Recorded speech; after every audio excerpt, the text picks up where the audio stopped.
안녕하십니까. 7월 10일 월요일 구찬의 이수톡입니다. 반갑습니다.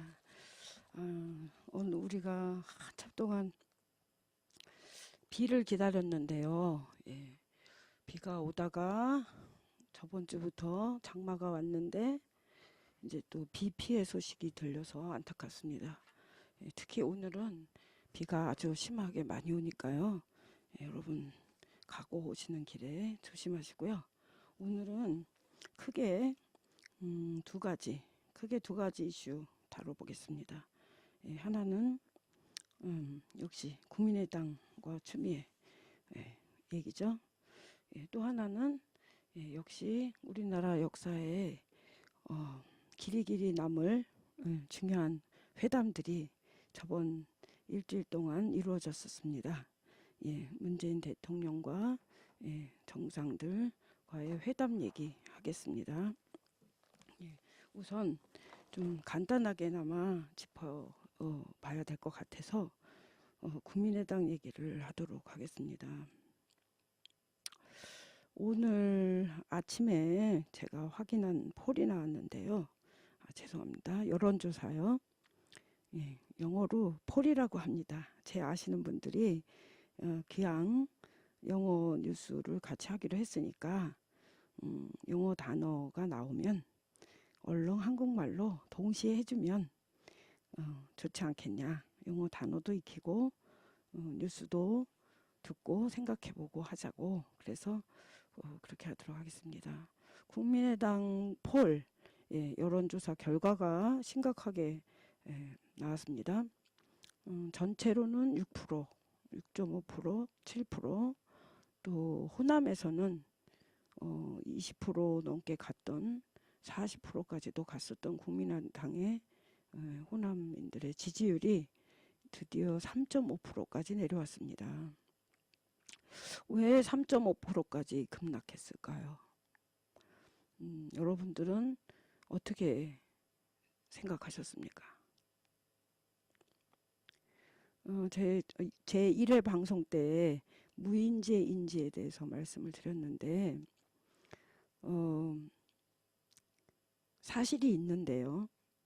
어떤 사실이 있습니다. 그런데 그 어떤 사실이 사실이라는 걸 알면서도 모른다고 해야지 하고 자기 자신에게 각인을 시키면 무인지가 됩니다. 자기 자신에게 각인시켜서 무인지라는 걸 알고 즉 인지한 거죠. 그래서 무인지 인지라고 말씀을 드리는 겁니다. 그거는 인간의 선택적 행동이라고 생각합니다. 마찬가지로 이번 국민의당의 케이스는 어떤 사실이 있는 듯 하기도 하지만 또 있기를 바라지만 없는 거였었습니다. 없는 거를 또는 있다고 확신할 수 있는 사실적 어떤 증거 확인을 하지 않은 상태에서 있기를 바라고 그런 마음을 근거로 한 선택적 행동이죠. 그래서 없는 사실을 있다고 했는데 그거를 모르는 것처럼 무인지로 인지하는 그런 선택적 행동을 했던 것입니다. 그래서 우리 국민들이 너무나 현명하게 이미 알고 계신 거죠. 이 과정을. 그래서 당시 선대위원장이었던 박지원 대표나 또는 당시 대통령 후보였던 안철수 후보께서 안다고 하든 몰랐다고 하든 확인을 했다고 하든 안 했다고 하든 그 자체가 이미 중요하지 않은 상태가 돼버린 겁니다. 그런데 더 재밌는 거는 최종적 정치적 법적 책임자인 대통령 후보였던 분께서 지금까지도 사과 한마디, 공개적인 사과 한마디 없이 보좌관을 통해서 법적 절차가 끝나면 뭐 한마디 하겠다 이러고 있습니다.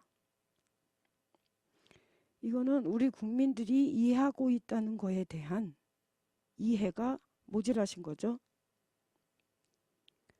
우리 국민들의 수준에 대해서도 알지 못하실 뿐만 아니라 진정으로 잘못했다라고 사과한 자에 대해서는 우리 국민들이 용서해 줄 수도 있다는 국민에 대한 신뢰의 마음도 모자란 거라고 보여집니다.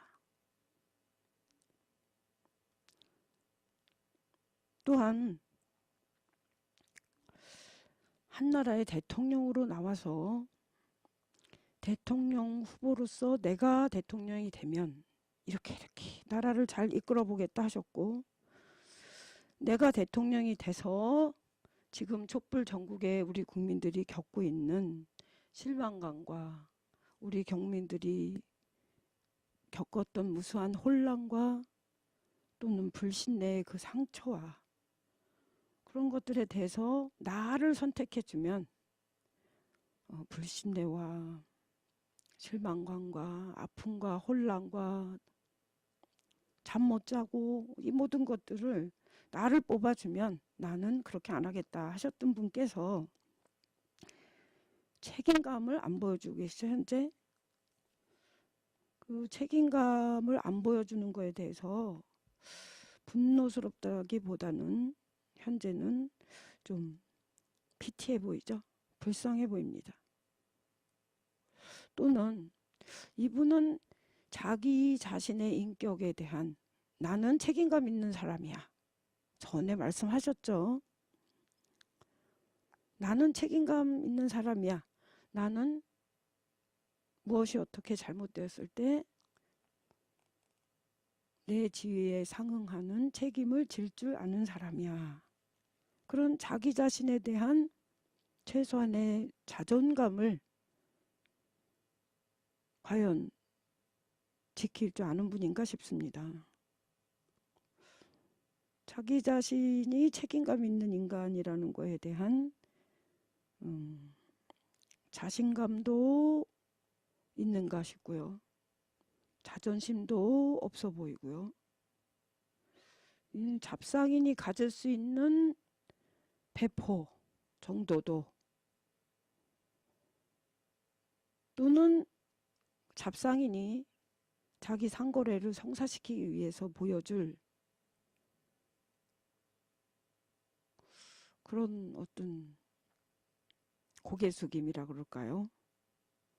사회적 거래를 위해서 우리나라 말로는 간도 내놓고 그런 말이 있는데 그 정도의 배포나 또는 간도 내놓고 자신의 거래를 성사시켜 보려는 그러한 결연한 의지조차도 안 보여주고 있습니다. 참으로 안타깝습니다. 참으로 안타깝습니다. 또 우리 국민들이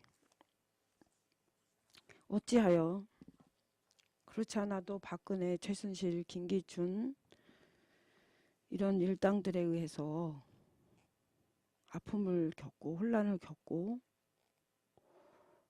그러고 있는 그 상황에서 이러한 그 상황에서 빚어진 촛불 대선이라는 그 기간에 어찌하여 국민을 상대로 이러한 진실되지 못한 선택을 했는지 그게 참으로 안타깝습니다. 그 최순실, 박근혜, 김기춘 이런 세력들이 갖고 있었던 진실하지 못함, 국민과 역사에 대해서 책임지지 않고 공과 사를 구분하지 못하는 그런 모습과 안철수 이하 국민의당 그때 당시 지도부들이 보여줬던 그 모습이 무엇이 다른지 같은 게 아닌가. 그래서 우리 국민들이 국민의당에 대한 판단을 현재의 폴 3.5%로 보여주고 있다고 생각됩니다.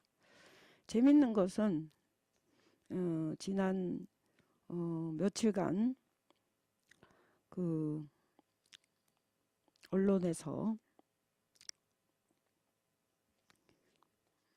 추미애 대표가 한 말, 머리 자르기, 미필적 고의 등등의 거를 가지고 그 의미가 무엇이냐를 많이 다뤘습니다. 그래서 한번 생각해 보죠. 사과하지 않는, 그런데 뭔가 다 드러낼 수 없는 부분이 있는 사람들이 정치가라고 불리는 국민의당 현재 집단이죠. 할 수 있는 길이 무엇이 있겠습니까? 현재 40명의 국회의원을 가지고 있는 공당으로서 어떠한 정치적 행위를 생각해냈을까요? 전적인 사과를 하지 않고 전적으로 책임자를 드러내고 그래서 책임지게 하고 그거를 하지 않거나 하지 못하는 공당, 국민의당에서 생각해낸 방법은 역시 전통적인 노선이었죠. 최선의 방어는 공격이다. 그래서 공격 대상을 찾으려고 했으나 최초 1, 2주일 동안 더불어민주당과 다른 야당들에서 조용한 편이었죠. 비교적. 그러다 드디어 추미애 대표가 먹이가 돼서 던져줬죠. 머리 자르기 등등. 아, 국민의당이 추 대표를 공격했습니다. 자, 이제부터 마치 스포츠 게임에서 공을 주고받고 하는 것처럼 한번 생각을 해봅시다. 그래서 최선의 방어가 공격인데 드디어 공격 대상이 스스로 나를 공격해줘 하고 나타나줬습니다. 그래서 국민의당에서 추미애 대표를 물러나라 등등 하면서 공격을 해줬습니다. 아, 그러니까 어떻게 됐습니까? 추미애 대표가 누굽니까? 현재 문재인 대통령으로 당선되게끔 한 1등 공신 중에 한 명입니다. 추미애를 공격하니까 문 대표를 지지하고 있는 층에서 현재는 문 대표가 아니죠. 문재인 대통령 지킴이 문 대통령 지킴이 층에서 뭉쳤죠. 뭉쳐져서 국민의당을 공격했습니다. 그 국민의당의 문자 폭탄을 막 하니까 어떻게 됐습니까? 다시 국민의당이 모든 현재의 안건들, 주요 안건들, 1번 추경 통과죠. 2번 장관 임명이죠. 등 또 현재 계류되어 있는 수많은 개혁법들이 있습니다. 이거에 대해서 비토하게 하겠습니다. 이게 무슨 지형이죠? 현재 커다란 잘못을 바로 얼마 전에 5월 9일 직전에 바로 2달 전에 촛불 대선이라는 전국에서 국민들로 하여금 의혹을 품을 수밖에 없는 소위 잘못된 행동을 했던 그 집단이 사과를 하고 석고대죄를 해도 모자랄 판에 거꾸로 개혁을 하려고 하고 적폐를 청산하려고 하고 일자리 추경을 통과시키려고 하고 그러한 개혁을 진행할 수 있는 장관들을 임명해서 내각을 출발시키려고 하는데 바로 그 죄를 달게 받아야 될 국민의당에서 협력을 해주지는 못할 망정 그 개혁의 주체 공격하고 있습니다. 그러면서 모든 일정을 딜레이 시키고 있죠. 딜레이 끌어내리고 미루고 있습니다. 예, 저는 이렇게 진행된 거 과정을 볼 때 여러분 어떻게 생각하십니까? 저는 그 실수로 추미애 스타일로 뭐 머리 자르기 미필적 고의를 발언했다가 아니라 오히려 이런 모든 과정 속에서 국민들로 하여금 선명하게 현재 진행돼야 될 일들, 장관 임명을 마저 해서 내각을 만들어서 움직이고 개혁과 적폐청산을 이루어가고 일자리 추경을 통과시켜서 등등 이런 모든 일들을 진행시키는데 지연되는 이유가 어디에 있는가, 그거를 국민들에게 선명하게 보여주기 위한, 드러내기 위한 그러한 전술적 선택이 아니었나, 저는 그렇게 생각을 합니다. 만약에 그렇지 않다면 그것도 문제가 있는 거고요. 그래서 역으로 바로 이러한 과정을 통해서 국민의 당은 스스로 해체하지 않는 한 장관 임명과 추경 통과안과 등등 국회의 의정 사안에 대해서 바로 조만간 참여하지 않을 수 없는 그런 스텝을 밟아왔다, 그렇게 생각합니다. 재밌는 거는 우원식 대표가 문 대통령 지킴이들로부터 문자 폭탄을 받았다고 하는데요. 그걸 마치 일부 보수 언론에서는 더불어민주당 내에 이견이 있다는 둥, 더불어민주당 내에 추미애 대통령의 추다르크 스타일의 지르기에 대해서 반대하는 사람들이 있다는 둥, 추미애 대표가 개인적인 이유로 우원식 원내대표가 하고자 하는 일을 생각해주지 않고 등등 보수 여론에서 그런 식으로 밀고 가는데요. 이거 너무 많이 본 보수 쪽의 이간질 방식이죠. 저는 오히려 우원식 님이 어린애가 아닌 한 문자폭탄 소식이든 또는 우원식 님이 한숨 짓는 추경 통과가 안 돼서 한숨 짓는 모습을 보인 거든, 추미애 대표와 우원식 원내대표가 오히려 마치 국민의 당이 현재 보여주고 있는 모습이 우리 국민들에게 역으로 어떠한 결과를 가져오고 있는지에 대해서 두 가지의 동전의 양면 같은 모습으로 보여주고 있다고 생각이 듭니다. 이제 다음, 시간이 너무 많이 가서 이 시간이 너무 많이 갔네요. 중요한 뉴스가 남아 있는데 다음 뉴스로 넘어가겠습니다. 여기에서 제가 못한 말이 있는데요. 이 재밌는 게 또 하나 나왔죠.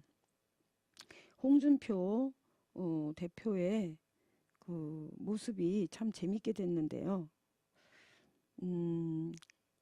자유한국당의 보수로서의 부활을 다짐하면서 대표로 당선은 됐죠. 그러나 현재 이 세력 저 세력에 낀 그런 대표가 되었죠. 그래서 비합리적인 국민의당의 대응에 대한 국민들의 심판도 보고 있고, 또 합리적 보수를 주창하면서 이해운 대표, 질기다고 평가되어 있는 이해운 대표의 부상도 보고 있고, 또 여전히 자유한국당 안에 큰 세력으로 남아서 소리를 내고 있는 진박일까요, 찐박일까요, 남은박일까요, 이 세력들도 보고 있습니다. 이 와중에 홍준표 대표는 나도 한번 합리적인 보수의 길을 선택해보자. 내가 살 길은 요거밖에 없다. 이런 모습을 보여주고 있는 것 같습니다. 문재인 대통령의 외교에서 보여준 결과를 호평으로 나타났죠. 이 부분은 차차 나중에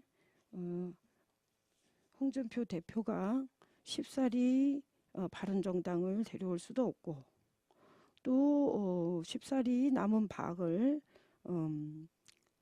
자기 편으로 끌어들이기도 쉽지 않고, 그거에 대한 현실적인 판단을 하신 것 같습니다.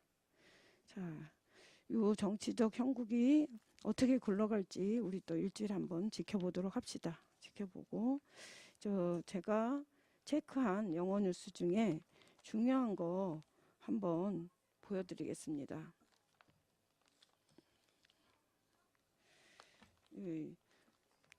여기 코리아 중앙 데일리인데요. Moon gets nod from sea on north. 그러니까 보이십니까? 노스 코리아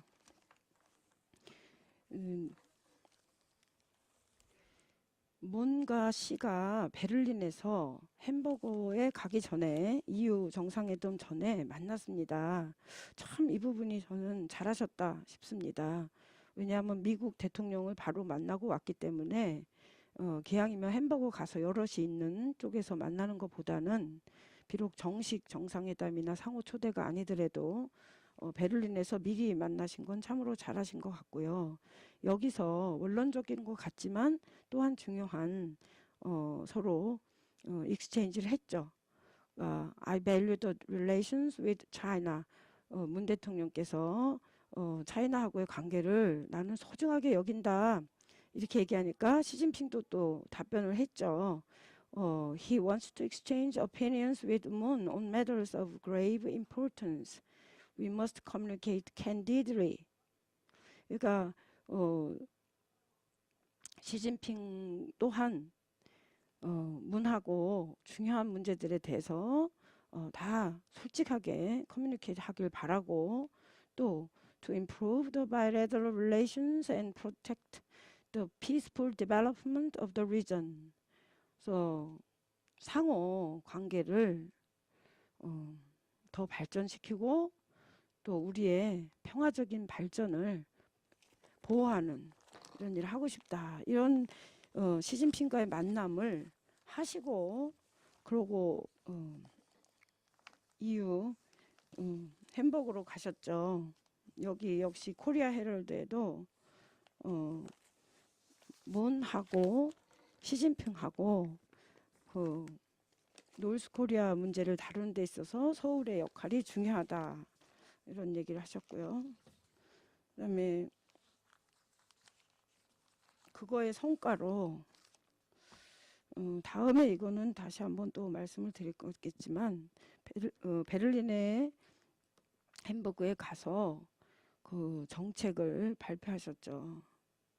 이 참 중요해서 이 정책 방안에 대해서 제가 간단하게 말씀을 드리겠습니다. 이거는 큰 원칙이죠. 한반도 평화 정착을 위한 정책 방향. 그래서 첫째, 오직 평화, 핵과 전쟁이 없는 평화를 만들어야 된다. 이 말은 평화 외에 전쟁이라는 옵션 자꾸 얘기 나오죠. 누가 전쟁을 자꾸 옵션이라고 하겠습니까? 전쟁도 옵션이다. 또는 선제 타격도 옵션이다 등등 하는 거에 대해서 쐐기를 박는 원칙적 표현이죠. 초등학생 같은 표현이라고 힘이 없어 보이지만 가장, 그리고 전 세계에 그 전쟁 반대하는 사람들과 전 세계의 평화를 지향하는 사람들에게 또한 하는 얘기죠. 오직 평화다. 우리가 실현하고자 하는 것은 오직 평화다. 둘째, 북한 체제를 보장하고 비핵화를 추구한다. 셋째, 항구적인 평화체제, 즉 평화협정이죠. 항구적인 평화체제가 되려면 평화협정을 맺어야죠. 현재 우리나라는 전쟁을 휴전하고 있는 상태죠. 전쟁 휴전 상태에 북미 간 전쟁 휴전 상태입니다. 그래서 전쟁 휴전이라는 거는 언제든지 휴전이 다시 진짜 전쟁 상태로 될 수 있다는 거기 때문에 평화협정을 맺지 않는 한, 다시 말해서 미국이 북한에 쳐들어가지 않는다. 북한이 미국에 쳐들어가지 않는다. 이런 등등의 평화협정이 필요하죠. 이 평화협정이 없이는 도돌이표가 될 수밖에 없겠죠. 항상. 네 번째, 한반도의 새로운 경제 지도를 만든다. 여기에는 지난번에 말씀드렸다시피 여러 가지 경제적 프로젝트가 있죠. 그리고 이 경제적 프로젝트는 사실은 서방의 모든 나라들이 원하고 있죠. 북한이 경제 개발을 하는데 세계 유례 없는 새로운 아주 로한 시장이죠. 거기에 러시아하고 중국만 그동안 수십 년 동안 북한 개발과 관련해서 과외실을 따먹고 있었기 때문에 세계 모든 나라가 그 북한의 경제 개발에 참여하고 싶어 하고 있고 거기에 대해서 역시 또한 가능성 사업가로서의 미국에 대해서 가능성을 던지는 거죠. 다섯 번째로 비정치적 교류는 정치 군사 상황과 분리해서 일관성 있게 지속되게 한다. 여기 혹시 중요한 게 함의돼 있죠. 개성공단, 금강산 관광, 뭐 낮은 선봉, 자유무역 특구 등등 그동안 추진해왔던 그런 것들이 어느 한순간에 이렇게 중단돼 버리고 문 닫아져 버리고 이런 일이 없도록 하기 위한 정치 군사 상황과 분리한 비정치적 교류를 지속한다. 일관되게 한다. 이런 말씀이죠. 그래서 저는 이 요번 함부르크에서 하신 이 선언들이 베를린 함부르크에서 하신 이 선언들이 우리 지난 9년 동안 사실상 멈춰져 버렸던 우리의 북한과의 교류와 남북한 경제협력과 또 북한에 우리 철로도 쌓고 실크로드도 다시 있고 등등 모든 그런 계획을 다시 가능하게 할 수 있는 중요한 이건 전략적 차원이죠. 스트래티지 전략적 차원의 방향, 철학적 원칙 등등을 명시하였을 뿐만 아니라 더 중요한 것은 이 전략적 방향을 한국 대통령이 제시했고 한국 대통령이 구구절절 명시 제시한 이러한 전략적 대원칙에 대해서 시진핑 그 다음에 이번 G20 정상들이 동의해주는 식으로 직접적 간접적으로 동의해주는 식으로 선포되었다는 점이 더욱 중요하다 생각합니다. 다시 말해서 대한민국의 정치 외교 군사에 있어서의 주인으로서의 정책 제시였다. 이 점이 우리 역사에 미치는 영향이 크고 앞으로도 실제로 그러한 운전사로서의 주인이 되어 차를 운전해 나가는 운전사로서의 역할을 충실히 해나갈 수 있다고 생각합니다. 사실은 제가 이거 다음에 보여드리겠습니다. 스태거링 데스톨 해서 뉴욕타임즈에 대문짝만하게 전쟁 상황에서의 한반도가 어떻게 될 것인지 30만 명이 일순간에 죽는다는 등 이런 엄청난 기사를 앞에 올렸는데 이것이 갖고 있는 함의에 대해서 다음에 말씀드리도록 하겠습니다. 감사합니다. 장마철 잘 보내시고요. 다음 주에 뵙겠습니다. 구찬의 이슈톡이었습니다.